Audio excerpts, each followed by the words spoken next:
how you doing today? This is Sean with Fluke. Today I've got the new 393 clamp meter. We're going to go through all the features and functions of this new clamp meter.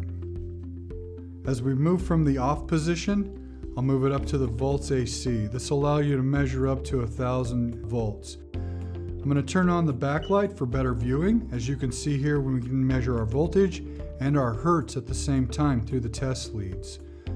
The next position is our volts DC. This will go up to 1500 volts. If we hit the shift button, we now can take it into the millivolt position. Moving up, we're going to go into our resistance and continuity. As we hit the shift button as well, it takes us into our capacitance position, getting our microfarads. The next position is our amps DC. With a quick shift of the button, we zero it out for an accurate measurement in our DC. The next position after that is our volts amps, our DC power. This will give you your kilovolt amps and our amperage.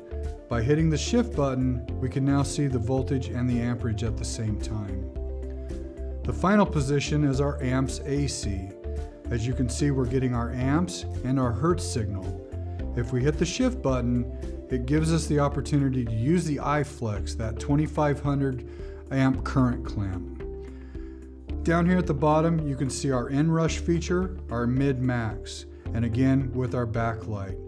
The unit is designed to be able to measure and record up to 2 weeks. And one of the great features of this meter is the Fluke Connect. By incorporating our phone, we're able to get in and save and make measurements. Quickly, it links in. As you can see here, we're making our kilovolts amps in a graphing mode. We're also able to capture this. The phone itself will record for 10 minutes, so we can easily get out and start recording, making these measurements, saving them, reporting them out to our colleagues.